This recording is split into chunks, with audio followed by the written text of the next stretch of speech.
Go south. As far south as it is possible to travel. Journey to the very end of the earth. And you will find yourself in a place that is frozen in time.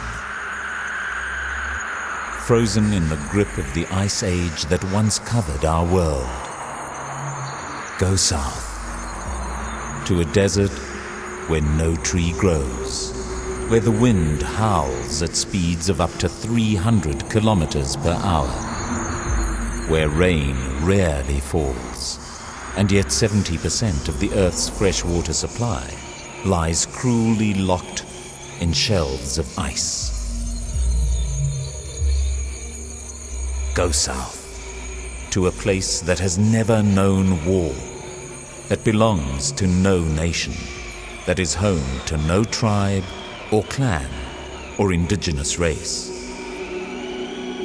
This is Antarctica, the loneliest, coldest, driest place on Earth.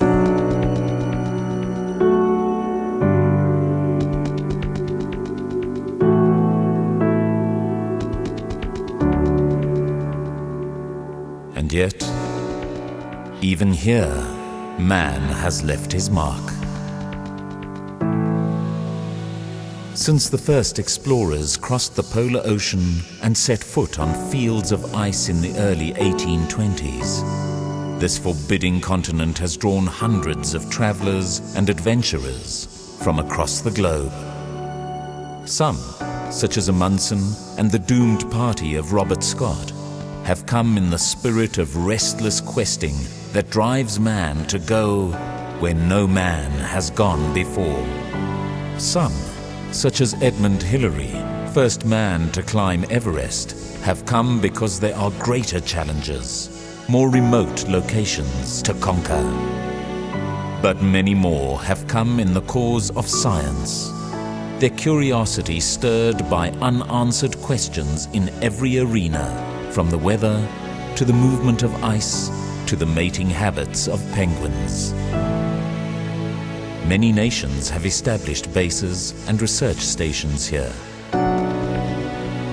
People come and people go, and often when they go, this is what some have left behind. Hundreds of tons of twisted, tangled metal. Abandoned equipment, barrels and barrels of waste, some of it toxic.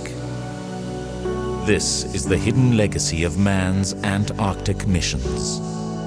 The big question: why should anyone care? After all, this is the great frozen wasteland of the South, and it's hard to think of this as an eyesore when so few eyes have laid sight on the Antarctic in the first place. But not everyone on Earth thinks that way.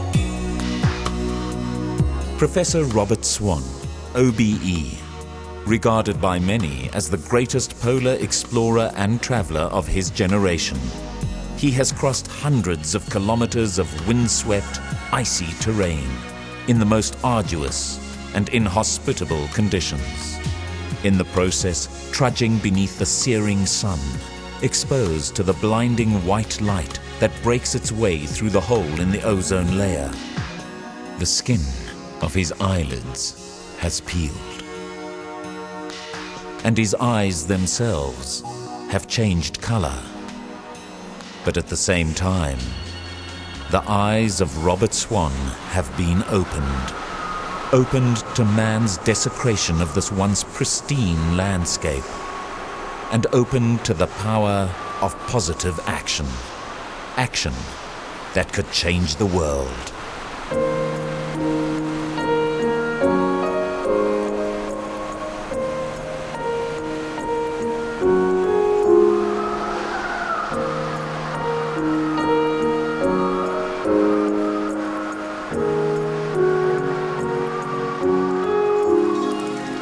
In 1992, at the Earth Summit in Rio de Janeiro, Robert Swan pledges himself to a long-term vision, a plan of action that many dismiss as fantasy,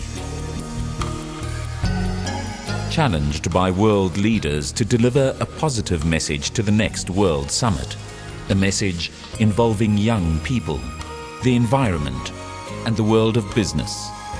He sets out on a mission that becomes a personal quest to clean up the Antarctic and help preserve the world's last great wilderness for future generations. He calls it Mission Antarctica. In 1996, Robert Swan set sail once again for the great frozen wasteland. But this time, in keeping with his pledge to the summit, 35 young people from 25 nations have joined him on the journey.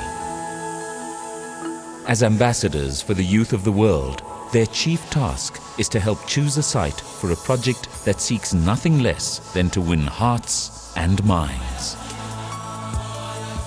Inspire dreamers into action, and perhaps change the very face of the planet. It begins with a small symbolic step at a site called Bellingshausen, one of the original Antarctic ice stations. Man indeed has left his mark here, in the form of more than 1,000 tons of scrap and waste. As the young ambassadors return to their home countries to spread the message that this continent can and must be preserved, Mission Antarctica has begun. In partnership with the Russians, it takes years of planning, fundraising, and organization.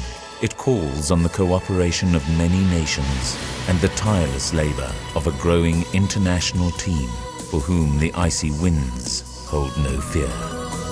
The scrap and waste must be painstakingly lifted, sorted, and loaded for transportation by ship to distant Uruguay, where it will be recycled and safely disposed of. It is a battle against enormous odds, against the cruel elements of nature and the even more merciless skepticism of man. But in January 2002, almost 10 years after his pledge in Rio, Robert Swan can stand on King George Island and say to the world, mission accomplished. The landscape around Bellingshausen is once again unspoiled. Seals, penguins and other birds have returned to reclaim their territory. And yet, the real mission has only just begun.